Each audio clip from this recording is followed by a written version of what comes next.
अस्सलाम वालेकुम नाजरीन,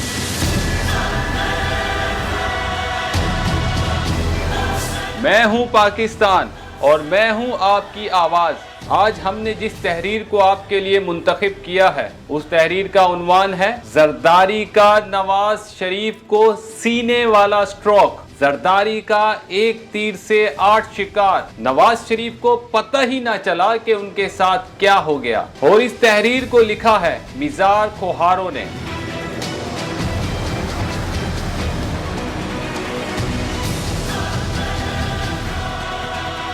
लिखते हैं कि कुछ भी कहा जाए, पाकिस्तान पीपल्स पार्टी नवाज लीग के साथ हाथ कर गई है। पाकिस्तान पीपल्स पार्टी के बानी चेयरमैन जुल्फिकार अली भुट्टो ने जब एक आमर अयूब खान की गोदगिरी का रास्ता छोड़कर कुछ इश्तराकियत पसंद दोस्तों से मिलकर पाकिस्तान पीपल्स पार्टी की दाग बेल डाली तो पाकिस्तान की सियासत के रंग और ढंग ही बदल गए। इन्हीं दिनों से पाकिस्तान में पहली मर्तबा एक अवामी और हकीकी सियासत का न सिर्फ आगाज हुआ बल्कि मुल्क में मरवज सियासत और सियासी तौर तरीके ही बदल गए। और देखते ही देखते भुट्टो सियासत के उफक में एक जगमगाता सितारा बनकर सामने आ गया। कहने वाले तो कहते हैं कि पाकिस्तान पीपल्स पार्टी को बनाने में उस वक्त की इस्टेब्लिशमेंट के अंदर पलने वाले एक ग्रुप का हाथ था जिसने इंडिया और अयूब खान के दरमियान होने वाले मुज़ाकरात की नाकामी के नतीजे में जन्म लिया था। अंदरूनी हो या बैरूनी साजिश, पाकिस्तान जब दो लख्त हुआ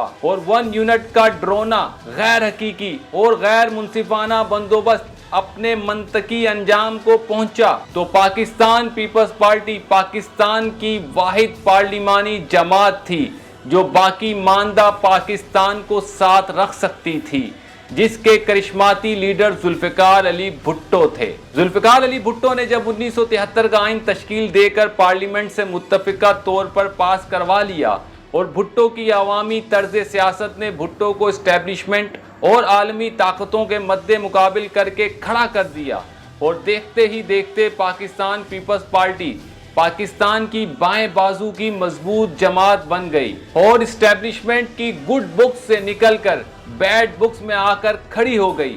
और आज तक पीपल्स पार्टी इस्टेब्लिशमेंट की गुड बुक्स में नहीं आ सकी। पीपल्स पार्टी ने बाएं बाजू की जमात यानी अवामी नुमाइंदा जमात होने के नाते हमेशा कुर्बानियां देती रही, यहाँ तक कि भुट्टो को एक ना बनते हुए केस में फांसी लगा दी गई। भुट्टो की बेटी को हुक्मराने वक्त की हैसियत से झुकाने के लिए उसके भाई और पीपल्स पार्टी के बानी चेयरमैन जुल्फिकार अली भुट्टो के बड़े बेटे मीर मुर्तजा भुट्टो को 70 क्लिफ्टन में उनके ही घर के सामने कत्ल कर दिया गया और खुद बेनजीर भुट्टो को 27 दिसंबर 2007 को रावलपिंडी की राहों में बड़ी बेदर्दी से कत्ल कर दिया गया।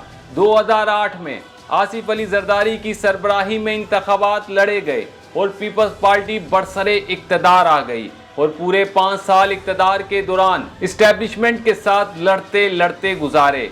सलाला चेक पोस्ट इशू हो, उसामा बिन लादेन का ऑपरेशन हो, मेमू गेट हो, फॉरेन पॉलिसी हो, मुशर्रफ पर आर्टिकल 6 का इतलाक हो, बहरहाल पीपल्स पार्टी इस्टेब्लिशमेंट की गुड बुक्स में ना आ सकी। 2008 के बाद इस्टेब्लिशमेंट ने पाकिस्तान पीपल्स पार्टी को सिक्योरिटी रिस्क करार दे दिया और पीपल्स पार्टी से सख्त तरीन नफरत करना शुरू कर दी। हत्ता कि यहाँ तक के कहने वाले कहते हैं कि जब 2013 के दौरान ऑपरेशन ज़रबे अज़ब और ऑपरेशन रद्दुल फसाद शुरू किया तो उस वक्त गवर्नर हाउस में होने वाली मीटिंग्स में उस वक्त के आर्मी चीफ जनरल राहिल शरीफ पीपल्स पार्टी क़यादत के साथ बैठने के लिए तैयार ना थे। कहा जाता है कि एक इजलास उस वक्त तक शुरू ना हो सका जब तक जरदारी इजलास हाल से चले नहीं गए। ये इस्टेब्लिशमेंट की नफरत की इंतहा थी। ये भी कहा जाता है कि पीपल्स पार्टी के शरीक चेयरपर्सन आसिफ अली जरदारी ने इस्लामाबाद और रावलपिंडी की बहुत सारी यात्राएं भी की कि किसी न किसी तरह फौजी क़यादत से मुलाकात हो जाए और नफरत की जमी हुई बर्फ पिघलना शुरू हो। इसी नफरत की तस्दीक आसिफ अली जरदारी ने एक अवामी जलसे से खिताब करते हुए कहा कि तुम लोग थोड़े वक्त के लिए हो और चले जाओगे, हम मुस्तकिल हैं और हमें यहीं रहना है और हम देखेंगे। हम सब जानते हैं कि पाकिस्तान में इक़्तिदार देने और लेने वाली मरकजी कुव्वत सिर्फ और सिर्फ इस्टेब्लिशमेंट ही है और इसी ताकत के इस्तेमाल से 2013 کے انتخابات میں پیپلز پارٹی کو کھڈے لائن لگا دیا گیا اور پنجاب اور کے پی کے میں سے ایسے اکھاڑ کے پھینکا جیسے وہاں پیپلز پارٹی کا کبھی وجود ہی نہیں تھا۔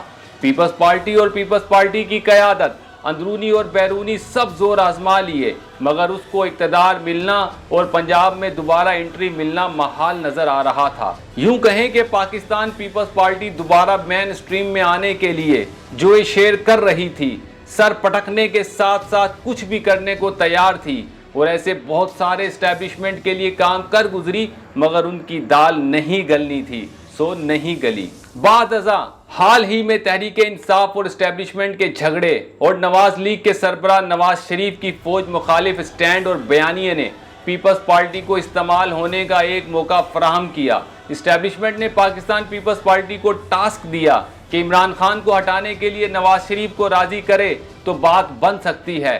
زرداری جوڑ توڑ کے ماہر ہیں اور ان کو سیاست کی دنیا کا بادشاہ سمجھا جاتا ہے۔ انہوں نے نواز شریف کو لے دے کر رام کر ہی دیا اور اس بات پر راضی کر دیا کہ عمران خان کو اقتدار سے ہٹانے کے بعد نواز لیگ ہی حکومت کرے اور وہ یعنی پیپلز پارٹی نواز لیگ کے ساتھ کھڑے ہوں گے۔ اصل میں یہ زرداری کی ایک سیاسی چال تھی کہ ایک تیر سے 8 شکار کیسے کیے جائیں۔ زرداری نے نواز لیگ کو کمزور حکومت دلا کر ایک مقصد یہ پورا کیا کہ ان کی پنجاب میں انٹری ہو گئی، دوسرا وفاق میں حکومت میں اچھا خاصا شیئر لے گئی، تیسرا اپنی سندھ حکومت بچا گئی، چوتھا اسٹیبلشمنٹ کی گڈ بکس میں آ گئی، پانچواں پاکستان کی مالیاتی، سیاسی اور بیرونی بگڑے ہوئے معاملات جن کو مختصر عرصے کے دوران کسی بھی صورت میں سنبھالا نہیں جا سکتا، اس گند کے ٹوکرے کو اپنے کندھے سے ہٹا کر نواز لیگ کے کندھے پر بڑی ہی آسانی سے ڈال دیا۔